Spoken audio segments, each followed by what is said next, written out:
आज चैप्टर है वृत्तों से संबंधित क्षेत्रफल। मतलब वृत्त से संबंधित जो है हम लोग क्षेत्रफल निकालेंगे। तो यहाँ पर केवल ये नहीं है कि वृत्त का ही क्षेत्रफल निकालना है, वृत्त से संबंधित जो भी क्षेत्रफल होगा उसको हम लोग निकालते हैं। तो क्षेत्रफल कैसे निकालते हैं, तो इससे पहले जो है हम लोग समझते हैं कि वृत्त क्या है। तो वृत्त का जो फिगर होता है ये वृत्त होता है, ये वृत्त है। तो यहाँ पर हम लोग समझते हैं कि वृत्त क्या है। वृत्त में ये जो है ये चारों तरफ, इसको हम लोग कहते हैं परिधि। क्या कहते हैं? परिधि। परिधि भी कहते हैं। अगर कहीं कोई कह दे कि वृत्त का परिमाप क्या है, तो फिर आप परिधि को ही परिमाप समझें। मतलब परिमाप और परिधि एक ही बात है, लेकिन जो सबसे ज्यादा शब्दावली प्रयोग में आएगी वो आएगी परिधि। कहीं कहीं पर यह दिया जा सकता है कि परिमाप, वृत्त का परिमाप अगर कोई कहता है तब भी हमको परिधि कंसीडर करना है, और परिधि कहता है तो परिधि है। ये क्या है? सेंटर, केंद्र है। क्या है ये? केंद्र है। होता क्या है कि केंद्र से किसी भी दिशा में आप जाइए, परिधि की जो दूरी है वो सब समान। मतलब केंद्र से परिधि के जो बीच की दूरी है वो प्रत्येक, मतलब यहाँ केंद्र है या केंद्र से जिस दिशा में आप जाए, यहाँ आए तो ये भी परिधि हुई, इधर आए ये भी परिधि हुई, इधर आए इधर भी परिधि है, ये भी परिधि है। तो और ये जो केंद्र और परिधि के बीच की दूरी है इसको हम लोग क्या कहते हैं? त्रिज्या कहते हैं। क्या कहते हैं? त्रिज्या। इसको जो है हम लोग आर से प्रदर्शित करते हैं। किससे प्रदर्शित करते हैं? आर से। तो त्रिज्या क्या हो गई? केंद्र से परिधि की दूरी, परिधि की दूरी।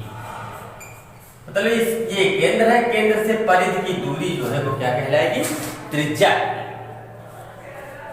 दूसरी चीज समझिए क्या है। वृत्त से संबंधित जो भी हैं चीजें उनको सबको वन बाय वन करके हमको समझना है। समझ जाएंगे तभी आप आगे जो है प्रश्न क्लियर कर पाएंगे, नहीं तो आप जो है प्रश्न क्लियर नहीं कर पाएंगे।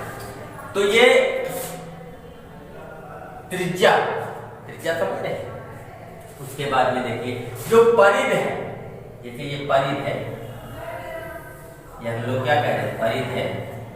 ये परिधि का अगर कोई ये टुकड़ा ले, ये मतलब परिधि का अगर कोई भाग है, कोई भी भाग है, तो उस भाग को जो है हम लोग क्या कहते हैं? चाप कहते हैं। क्या कहते हैं? चाप। आप समझ लीजिए और वीडियो को पॉज करके एक एक चीज को आप अलग अलग लिख लीजिएगा, क्योंकि लिखेंगे तो थोड़ा समय ज्यादा भी होगा। तो परिधि का कोई टुकड़ा ये, तो वो क्या कहलाता है? चाप कहलाता है। तो इसका मतलब क्या है कि चाप छोटा भी हो सकता है, बड़ा भी हो सकता है। तो इस तरीके से चाप क्या हो गया? परिधि का कोई अंश, टुकड़ा का मतलब उसका भाग, वो चाप। परिधि का अंश जो है वो क्या कहलाएगा? चाप कहलाएगा। हमने त्रिज्या की तो बात की ही थी। उसके अलावा समझिए कि अगर परिधि के किन्हीं दो बिंदुओं मिला दीजिए आप, परिधि पर स्थित किन्हीं दो बिंदु मिला दीजिए, तो वो वृत्त की क्या कहलाती है? जीवा कहलाती है। क्या कहलाती है? जीवा कहलाती है। जीवा समझ में आ रहा क्या है? जीवा क्या है? परिधि पर स्थित किन्हीं दो बिंदुओं को मिलाने वाली रेखा जीवा कहलाती है। ये भी जीवा हो जाएगी, ये भी जीवा हो जाएगी। ऐसे जो है वृत्त के अंतर्गत अनेक जीवाएं। अब उनमें से अगर कोई जीवा केंद्र से होकर गुजर जाए, कोई जीवा कहां से होकर गुजर जाए? केंद्र से, तो उसकी स्पेशल कंडीशन हो गई। जैसे व्यक्ति तो प्रत्येक होते हैं, लेकिन उसमें से कोई अगर आईएएस का एग्जाम क्वालिफाई कर लेता है तो फिर वो क्या हो गया? आईएएस हो गया, मतलब उसका नाम परिवर्तित हो गया। उसी तरीके से यहाँ पर जीवा तो बहुत है, लेकिन अगर जीवा केंद्र से गुजर जाए तो उसी जीवा को क्या कहते हैं? व्यास कहते हैं। क्या कहते हैं? व्यास। बात समझ में आ रही है? तो इसका मतलब क्या है? वृत्त के अंदर व्यास भी अनेक होंगे। भाई जीवा ये भी तो है जो केंद्र से गुजर रहे, ये भी हो सकती है। तो व्यास अनेक होंगे, जीवा भी अनेक होगी। अगर चाप की बात की जाए तो चाप भी भाई अंश है, कम ज्यादा थोड़ा बहुत तो चाप भी। तो यहाँ पर व्यास क्या है कि वह जीवा जो वृत्त के केंद्र से होकर गुजरती है वो क्या कहलाती है? व्यास कहलाती है। व्यास को हम लोग किससे प्रदर्शित करते हैं? डी से प्रदर्शित करते हैं। अब बात आती है कि ये जैसे मान लिया यहाँ से ये जीवा गई और ये केंद्र से होकर गुजर गई। अब केंद्र से होकर गुजर गई तो जाहिर सी बात है इस केंद्र से इधर की दूरी ये भी त्रिज्या हो गई, इधर दूरी ये भी त्रिज्या हो गई। तो इसका मतलब क्या हुआ कि जो व्यास है वो किसके बराबर है? 2 गुणे त्रिज्या, मतलब त्रिज्या का 2 गुना होगा। क्या होगा? व्यास। तो एक ये फार्मूला बन जाता है कि d बराबर क्या होगा, यहाँ हम लोग लिख लेते हैं 2r। r क्या है? त्रिज्या। त्रिज्या का 2 गुना क्या हुआ? व्यास। अब चूंकि यहाँ पर क्या है कि ये व्यास जो है उसका मात्रक क्या होगा? सेंटीमीटर होगा, मीटर होगा, किलोमीटर भी हो सकता है। तो यहाँ पर इसकी जो है केवल हम लोग क्या इकाई जो भी होगा वो इकाई ही केवल मात्रक लिखा जाएगा। बात समझ में आ रही है? सेंटीमीटर जो भी प्रश्न में दिया जाए सेंटीमीटर दिया जाता है तो सेंटीमीटर। तो ये हमारा टी हो गया। परिध, अब यहाँ पर बात हम लोग परिध की कर रहे थे। परिध क्या होता है? तो परिध जो है हमारी क्या होती है? 2 पाई r। क्या होती है? 2 पाई r। तो अगर कोई पूछता है कि परिध क्या होगी तो परिध बराबर हम लोग क्या लिखेंगे? 2 पाई r। ये भी काय होगी? इकाई होगी, मात्रक होगा इसका। कुछ बात समझ में आ रही है? परिध क्या है? 2 पाई r। अब देखिए फार्मूला यही है और इसको हम लोग दूसरे रूप में कह सकते हैं। कैसे? इसी को अगर लिखना चाहें तो पाई गुणे 2r लिखे तो कोई दिक्कत। अब इसको अगर हम लोग शाब्दिक मतलब शब्दों में व्यक्त करना चाहें तो क्या है कि 2r क्या है? व्यास है। 2r क्या है? व्यास है। तो हम लोग कह सकते हैं कि व्यास का पाई गुना परिध है। व्यास का पाई गुना क्या है? परिध है। तो यहाँ पर क्या है? एक दूसरे से रिलेटेड है तो हम लोग एक एक चीज के लिए कर रहे हैं। d क्या है? 2r है। 2r यहाँ आ गए तो 2r की जगह पर d लिख सकते हैं। तो परिध हम लोग पाई इंटू d भी कह सकते हैं। वैसे परिध को हम लोग क्या कह सकते हैं? 2 पाई r कह सकते हैं। तो ये परिध। वृत्त का क्षेत्रफल देखिए, ये क्या है? वृत्त की परिधि। वृत्त की परिधि। अगर वृत्त का कोई क्षेत्रफल पूछता है तो वृत्त का क्षेत्रफल क्या होगा? पाई r स्क्वायर। ये क्या होगा? वर्ग इकाई। क्या होगा? वर्ग। तुम क्षेत्रफल है, क्षेत्रफल की इकाई क्या होती है? वर्ग इकाई होती है। तो हम लोग जो है इसको क्या लिखेंगे? वर्ग इकाई लिखेंगे। ठीक है। तो पाई r स्क्वायर मतलब त्रिज्या का स्क्वायर, उसको जो है पाई। अब बात आती है पाई है क्या? तो पाई एक जो है वैल्यू है, पाई की वैल्यू। तो पाई की वैल्यू क्या होती है? 22/7। पाई की वैल्यू क्या होती है? 22/7। इसको अगर दशमलव में हम लोग लिखना चाहें तो क्या आ जाएगा? 3.1। तो प्रश्न में दिया जाता है कि पाई की वैल्यू आप 3.14 लीजिए या कहता है 22/7 लीजिए। तो जो वो प्रश्न में कहे, अगर प्रश्न में कुछ नहीं कहता है तो फिर वहां पर आप अपने अनुसार चाहे 22/7 लीजिए और चाहे 3.14 लीजिए, जो आपको सुविधाजनक लगे या जो प्रश्न के अकॉर्डिंग हो उसको जो है हम लोग ले सकते हैं। फिर समझिए पाई का मान जो है इन दो बात एक ही है, लेकिन अगर प्रश्न बोल देता है कि पाई का मान आप 22/7 लीजिए तो आपको 22/7 ही लेना है, 3.14 नहीं लेना है। अगर नहीं बोलता है तो फिर आप जो है स्वतंत्र होंगे, जो मान चाहे वो मान आप रख सकते हैं। तो पाई के विषय में भी हम लोग समझ गए। अब यहाँ पर आइए, फिर हम लोग जब वृत्त की तरफ चलते हैं तो ये कुछ चीजें थी वृत्त से संबंधित। अब वृत्त में क्या है कि जैसे ये वृत्त है, फिर हम लोग फिगर बना लेते हैं वृत्त का।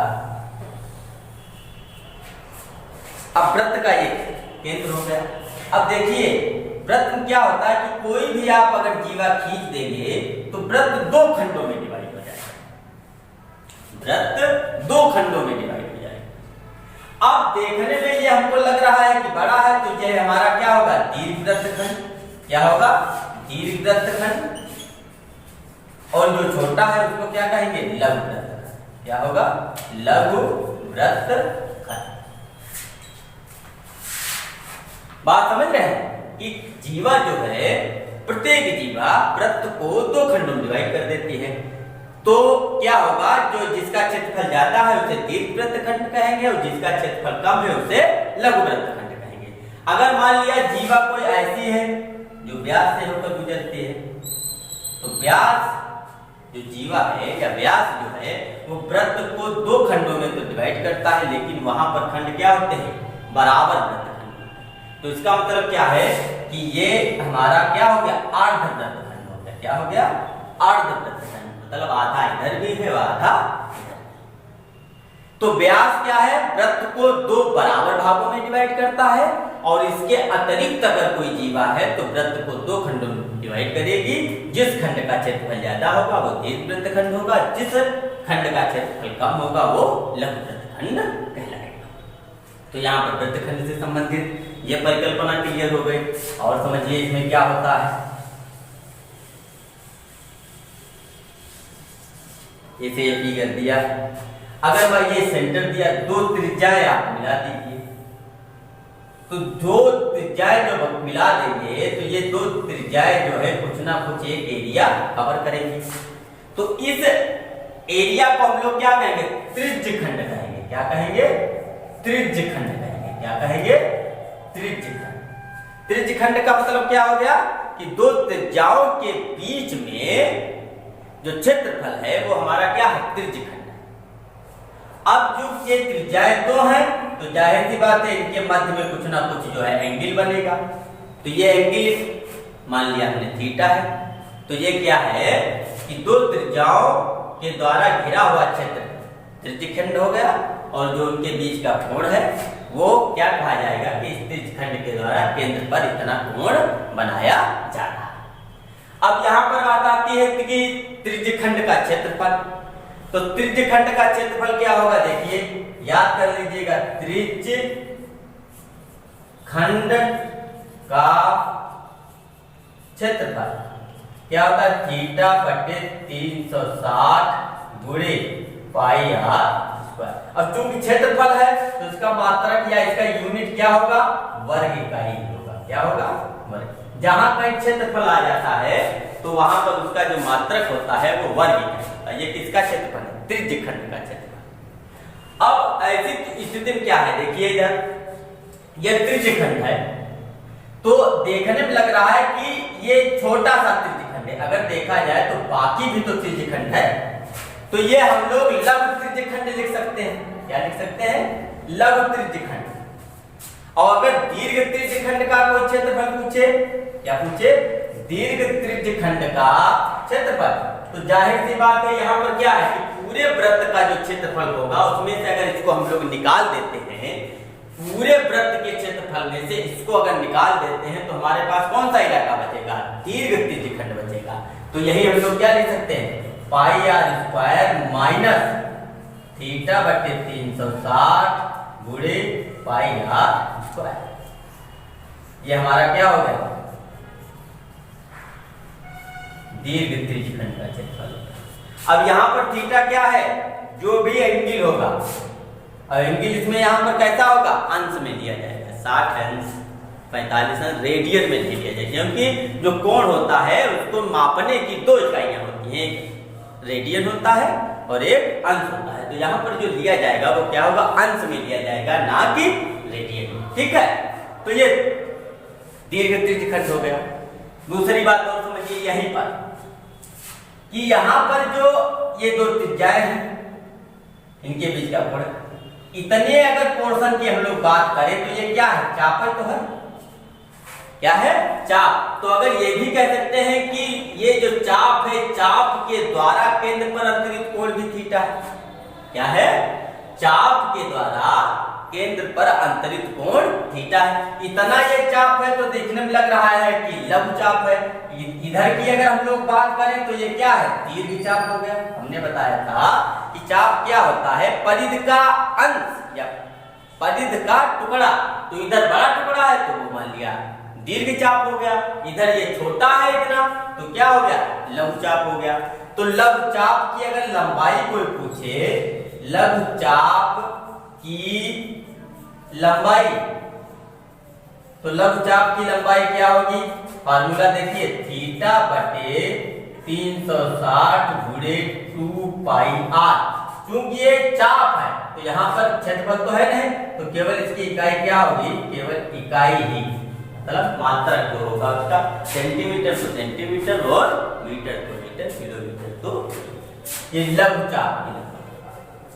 अगर कोई दीर्घ चाप की बात करे, कहे दीर्घ चाप की लंबाई बताइए, तो दीर्घ चाप की लंबाई क्या हो जाएगी, देखिए ये पूरी परिधि है, उस परिधि में से इतना पोर्शन हम लोग निकाल लेते हैं, मतलब ये पूरी परिधि है ना, पूरी परिधि कितनी है 2 पाई आर, उसमें से इतना पोर्शन निकाल देते हैं तो कितना हो जाएगा, दीर्घ चाप हो जाएगा। तो दीर्घ चाप क्या होगा, 2 पाई आर माइनस थीटा बटे 360 गुणे 2 पाई आर, ये हमारा क्या होगा, दीर्घ चाप की लंबाई होगी। बात समझ में आ रहा है। प्रश्नों में ऐसे ही जब तक ये कॉन्सेप्ट नहीं क्लियर होगा, अब आप समझिए त्रिज्यखंड क्या है, लघु त्रिज्यखंड की बात क्या है ना। अब यहाँ पर अगर इन फार्मूलों को आप समझ जाएंगे विद्वत, तो ये फार्मूले क्या हैं कि बिल्कुल आप एक सूत्र याद करेंगे, दूसरा सूत्र अपने, जैसे इसका अगर आपको याद है तो ये वाला ऑटोमेटिक याद हो जाएगा, क्योंकि इसमें त्रिज्यखंड इतना है, क्षेत्रफल इतना मालूम है, और बाकी का पूछ रहा है, तो इसका मतलब क्या, पूरे वृत्त से इस वाले त्रिज्यखंड को निकाल देते हैं तो शेष बच जाएगा। ये हमारा क्या हो गया, त्रिज्यखंड का क्षेत्रफल हो जाएगा। ऐसे लघु चाप की लंबाई हो गई, और क्या है, दीर्घ चाप की लंबाई हो गई। तो इस तरीके से हम लोग जो है, दूसरी चीज और समझिए कि अगर मान लिया बाय द वे ऐसा क्या कि जैसे ये वृत्त है, ये सेंटर है, ये जीवा, तो जीवा ने क्या किया, जीवा ने जो है इस वृत्त को 2 खंडों में डिवाइड कर दिया। अब हमको चाहिए क्या, ये छोटा मान लिया खंड है तो लघु खंड हो गया, ये क्या है, बड़ा है खंड तो दीर्घवृत्त खंड हो गया। मान लिया हमको जो है दीर्घवृत्त लघु वृत्त खंड का क्षेत्रफल चाहिए, तो कैसे निकालेंगे, देखिए पहले हम लोग ऐसे इसको मिला देते हैं, और ये हमारा एंगल प्रश्न में दिया ही जाएगा, नहीं दिया जाएगा तो फिर हम लोग इसको निकाल लेंगे। तो यहाँ पर हमको क्या चाहिए, इसका क्षेत्रफल चाहिए, इसका चाहिए, इसका क्षेत्रफल चाहिए, इस पोर्शन का, जिसको हमने छायांकित किया है, इसका क्षेत्रफल चाहिए। तो कैसे निकालेंगे, देखिए ध्यान से देखिए कि अगर हम लोग क्या करें कि पूरे त्रिज्यखंड का क्षेत्रफल निकालने, उसमें से ये जो त्रिभुज बन रहा है, ये त्रिभुज जो बन रहा है, इस त्रिभुज को हम लोग माइनस कर दें तो कितना बचेगा, यही तो बचेगा। अब ये है क्या, लघु वृत्त खंड है भाई, ये पूरा हमारा क्या है, त्रिज्यखंड है, और त्रिज्यखंड, पूरे त्रिज्यखंड के क्षेत्रफल में से अगर त्रिभुज का क्षेत्रफल घटा देते हैं तो ये हमारा क्या हो जाएगा, लघु वृत्त खंड हो जाएगा। क्या हो जाएगा, लघु वृत्त खंड हो जाएगा। तो यहां समझिए लघु वृत्त खंड का क्षेत्रफल, तो क्या होगा, पहले पूरा त्रिज्यखंड का क्षेत्रफल लिखिए। तो त्रिज्यखंड का क्षेत्रफल क्या है, थीटा बटे 360 गुणे पाई आर स्क्वायर, यही तो हो गया त्रिज्यखंड का। इसमें से त्रिभुज का क्षेत्रफल घटा दीजिए, तो यहाँ पर त्रिभुज का जो क्षेत्रफल होता है उसके लिए फार्मूला ये याद रखिएगा यहाँ पर कि 1/2 आर स्क्वायर और साइन थीटा। आर मतलब क्या है, ये त्रिज्या है, ये भी त्रिज्या है, और ये थीटा क्या है, दोनों त्रिज्याओं के बीच में अंतरित कोण। ये क्या हो गया, लघु वृत्त खंड का क्षेत्रफल। अब चूंकि ये क्षेत्रफल है तो इसका मात्रक क्या होगा, वर्ग इकाई होगा। क्या होगा, वर्ग इकाई। अब ये किसका क्षेत्रफल आया, लघु वृत्त खंड का, इसका आया। और यहां पर आप अगर कोई पूछे कि दीर्घवृत्त खंड का क्षेत्रफल ज्ञात कीजिए, तो बस तुरंत जो है हम लोग क्या करेंगे, पूरे वृत्त खंड से इस लघु वृत्त खंड का क्षेत्रफल घटा देंगे तो किसका आ जाएगा, दीर्घवृत्त खंड का आ जाएगा। दीर्घ वृत्त खंड का क्षेत्रफल पूरे वृत्त का क्षेत्रफल क्या होगा, पाई आर स्क्वायर माइनस, इसको घटा दीजिएगा, थीटा बटे 360 गुणे pi r square minus 1/2 r square और साइन। ये हमारा क्या हो गया, इतना जो है वर्ग, क्या हो गया वर्ग। ये तो यहां पर हम लोगों ने इस चैप्टर से संबंधित जो भी फार्मूले थे उनको हम लोगों ने समझा। इसके अलावा जो है कोई प्रश्न बनेगा नहीं, इसके अलावा कोई प्रश्न जो है बनेगा ही नहीं। इन्हीं फार्मूलों का यूज करना है, या इसके अतिरिक्त अगर है कहीं तो वो होगा इसी से, केवल आपको थोड़ा दिमाग लगाना पड़ेगा। जैसे सपोज करिए किसी ने कहा ऐसे, जैसे वृत्त का फिगर दिया है,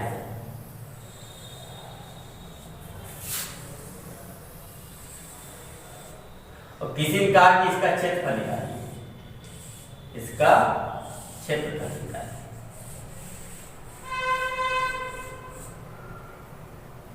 तो यहां पर जो हम लोग देखेंगे तो देखिए दिखने में लग रहा है ऐसे गांव घरों में क्या होता है, कुएं की जगह बनाई जाती है बुलाई। तो यहां पर देखिए केंद्र एक ही है, एक केंद्र पर यह वृत्त बना हुआ है, इसकी त्रिज्या कुछ और होगी, और इसी केंद्र पर ये दूसरा वृत्त बना है, उसकी त्रिज्या कुछ और होगी। तो ऐसे वृत्तों को हम लोग क्या कहते हैं, सकेंद्री वृत्त। क्या कहते हैं, सकेंद्री वृत्त कहते हैं। तो आप जैसे इसका क्षेत्रफल निकालना है तो फार्मूले इसी में से यूज होंगे, केवल आपको दिमाग लगाना है कैसे निकालना। तो हम लोग जानते हैं कि अगर बड़े वाले वृत्त के क्षेत्रफल में से छोटे वाले वृत्त का क्षेत्रफल निकाल लिया जाए तो यही बचेगा कि नहीं बचेगा। तो ये क्या है, फार्मूला यहीं से है, लेकिन यहाँ पर क्या है, आपको अपनी समझ लगानी है कि कैसे हम लोगों ने लगाना है। तो देखिए मान लिया ये जो बाहरी वृत्त है इसकी त्रिज्या r1 हो गई, ये मान लिया क्या होगा r2 हो गया, ये O जो है उसका केंद्र होगा। तो ऐसा क्या होगा, घिरे हुए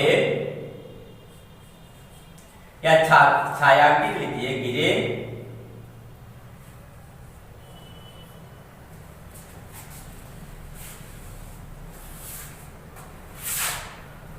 घिरे हुए का क्षेत्रफल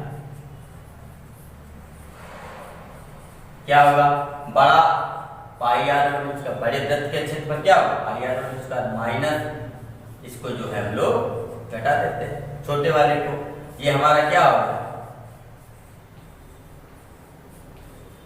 इतने का क्षेत्रफल हो गया। तो फार्मूले यही है, इसके अलावा कोई फार्मूला नहीं है, लेकिन हमको करना क्या है, इन्हीं सब का जो है यूज करना। जैसे कहीं पर उसने दे दिया, सपोज करिए ये फिगर दिया, ऐसे ही चित्र उसने बना दिया,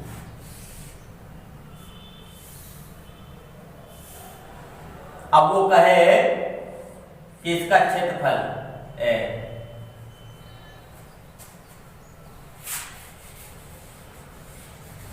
कहे इसका क्षेत्रफल निकालिए, इसका क्षेत्रफल निकालिए। प्रश्न में क्या होगा, इनके बीच का एंगल भी दे दिया जाएगा, मान लिया 60 अंश दे दिया, इसकी मान लिया जो है लंबाई यहाँ से यहाँ तक 5 दे दी गई, ये मान लिया 4 दे दी गई। अब कह रहा है इसका क्षेत्रफल, चित्र देगा ऐसे कहेगा छायांकित भाग का क्षेत्रफल निकालिए, इसका निकालिए छायांकित भाग का क्षेत्रफल। यहाँ पर घिरे हुए के बजाय हम लोग अगर ये लिख लेते हैं तो ज्यादा बेहतर होगा, छायांकित भाग का क्षेत्रफल। तो यहाँ पर हम लोग समझ रहे हैं कैसे निकालना चाहिए कि ये जो त्रिज्यखंड है, ये बड़ा वाला त्रिज्यखंड है, इसमें से अगर हम लोग छोटे वाले त्रिज्यखंड का क्षेत्रफल घटा देते हैं तो ये छायांकित बच जाएगा। तो यहाँ पर जो भी फिगर दिए जाएंगे उन सब फिगरों हम लोगों को क्या करना है कि दिमाग ही लगाना है। क्या करना है, दिमाग लगाना है कि इस छायांकित भाग का क्षेत्रफल कैसे निकालना है। जैसे मान लीजिए ये फिगर दिया,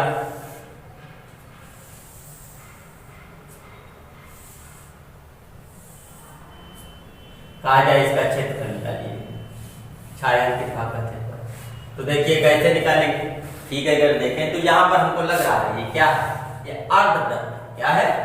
अर्धवृत्त। क्या है? अर्धवृत्त है।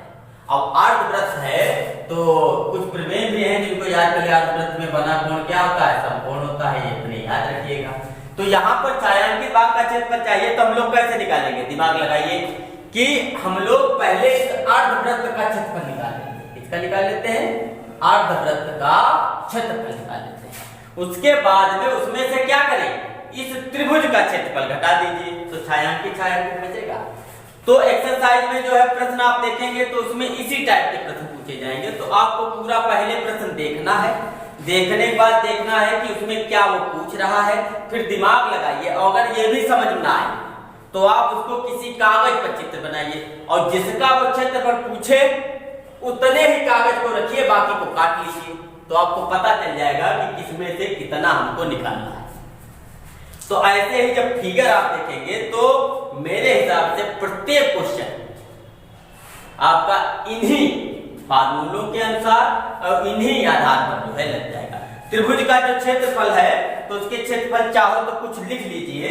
जैसे मान लिया समकोण त्रिभुज का क्षेत्रफल क्या होगा, क्योंकि त्रिभुज के प्रकार आ जाते हैं। समकोण त्रिभुज का क्षेत्रफल क्या होगा?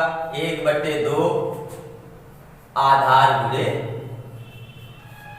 ऊंचाई। ये भी एक फार्मूला होता है त्रिभुज के क्षेत्रफल का। त्रिभुज के क्षेत्रफल का और भी फार्मूला होता है। कौन सा? एक ये वाला हीरो वाला नियम होता है। क्या? √s s minus a s minus b और s माइनस c, जहां पर s क्या होता है? अर्धपरिमाप होता है, मतलब तीनों भुजाओं का योग उसका आधा। यहाँ पर ABC क्या है? ABC जो है क्रमशः भुजाएं हैं। क्या है? भुजाएं। क्या है? भुजाएं। ABC क्या है? भुजाएं हैं। और S क्या है? S जो है वो पता चला अर्धपरिमाप है, मतलब तीनों भुजाओं का योग फिर बटे 2। इसका भी यूज कर लेते हैं। एक जो हमने वहां पर लिखाया है तो वो भी त्रिभुज का क्षेत्रफल था। क्या था? कि 1/2 दो भुजाओं का गुणनफल इंटू साइन ए, मतलब उन भुजाओं के बीच का कोण, मतलब दो भुजाओं का गुणनफल इंटू साइन ए। अब साइन यहाँ पर क्या है? साइन ए दिया है, मतलब कोई त्रिभुज अगर होगा तो भुजाएं दो ली जाएंगी, उनका गुणनफल और उनके बीच का उन भुजाओं जितना मटेरियल इतना दिया गया है। बस इससे ज्यादा जो है आपको कोई फार्मूले की जरूरत नहीं होगी। आप लोग एक्सरसाइज लगाएंगे विधिवत, और जो प्रश्न ना समझ में आए उन पर जो है फिर हम लोग आगे चर्चा करेंगे। थोड़ा आप लोग प्रयास करते रहिएगा, लगाते रहिएगा, क्योंकि ये सब फ्री का है। ये सब फ्री में जो है आप लोग कर रहे हैं तो उस पर जो है थोड़ा अपना खर्च करिए, अपनी मेहनत खर्च करिए ना। मेहनत नहीं खर्च करेंगे तो काम नहीं चलेगा। ठीक है, तो ये वृत्तों से संबंधित क्षेत्रफल के क्वेश्चन आप लगाइएगा, जो समझना है उनको